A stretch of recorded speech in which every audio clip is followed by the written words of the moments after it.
What is going on, everyone, and welcome back to the channel. Today I've got another official 2022 NBA mock draft that I, of course, really want to go over with you guys.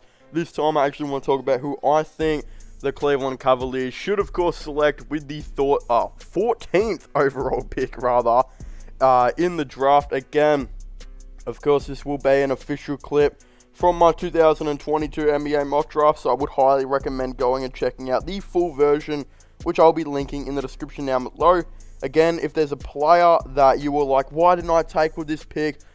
Big chance that I've actually probably taken him with a higher pick to a different team. So, of course, go check that all out so there's no confusion, this and that. Again, this is actually a pretty hard pick because even though I was pretty, sold on this player quite a bit ago, there's a lot of different players now that are, of course, coming into it that the Cavs could take at 14. A lot of really good options, but I think I've personally found one of the best options for the Cavaliers to take.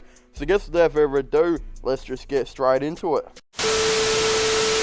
But again, with the last pick of the lottery now, we have the 14th overall pick, which we've got the Cleveland Cavaliers picking. And I think a lot of people have this player that I have going to the Cavs, and I think a lot of people, again, as I said, just kind of got this same guy. But that's actually going to be Ochai Agbaji from Kansas. Again, he's actually one of the more older players in the draft, I believe about 22 years of age, and in my opinion, he fits the Cavaliers really, really well. I think the Cavaliers are looking to take that, next step now into being a playoff team. They're not looking to really develop a younger dude anymore, so to bring in a guy at 22 just really fits their kind of age criteria. It's much better than them potentially having to look to develop a 19-year-old.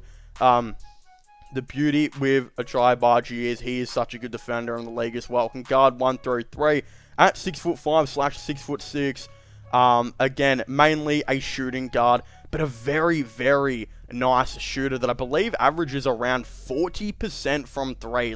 Really, really good numbers. He's kind of being compared to a little bit like a Malik Beasley, just a bit more consistent 3-point shooting and better defense, but the ability to be able to shot create potentially when he needs to.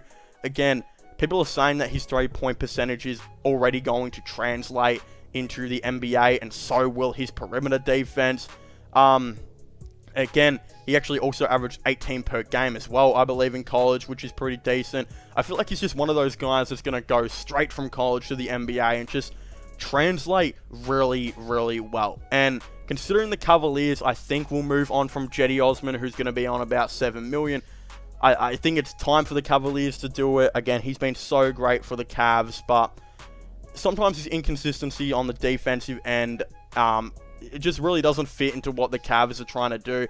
There'll definitely be 10 teams out there that try and trade for him. There's definitely a lot of teams that need a wing / forward like him that can shoot the 3 ball pretty decently. And yeah, there'll be a lot of biters on Cedi Osman, but he just doesn't fit, I think, defensively in the Cavs game plan. So if they were to trade him, they're going to be needing some 3-point shooting. I still think they're going to be looking for a lot of perimeter defense as well. And again, bringing in a Ochai, I think, makes the most amount of, kind of sense to me. And I think he's also best available too. That's the perfect thing, is he's not only best available for the Cavaliers, but he as well really fits their team and what they're trying to go to. And I don't necessarily know if I can see him going a whole lot higher. Maybe a team like the Hornets, again, they could look to take him.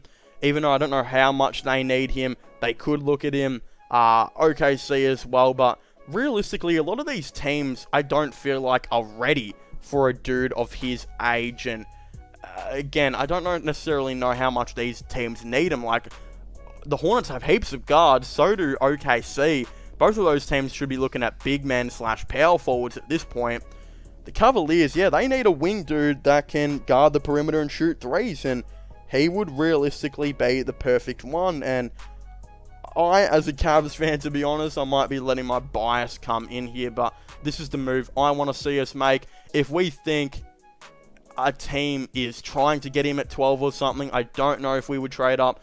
Maybe we could offer Cedi Osman and this pick, especially if that team's looking for a 3-point shooting forward. That could work out. I wouldn't mind necessarily doing that. Even though we could maybe get more out of Jetty, you know, later on. But yeah, I like him. I think he's a good player, and I think it would be a good move for the Cavaliers to maybe make. But of course, if you haven't already, please make sure to leave a like and subscribe to the channel for all the latest NBA news and NBA content. Don't forget to comment your thoughts and opinions down below. Do you guys think this would be a good move / selection for the Cavaliers, or do you guys think it wouldn't? Again, I definitely would really like to know. What are your thoughts and opinions on the other teams? Again, let me know your thoughts and opinions down below. But as I was saying, please make sure to leave a like, subscribe, and comment. And I'll see you guys next time. Goodbye.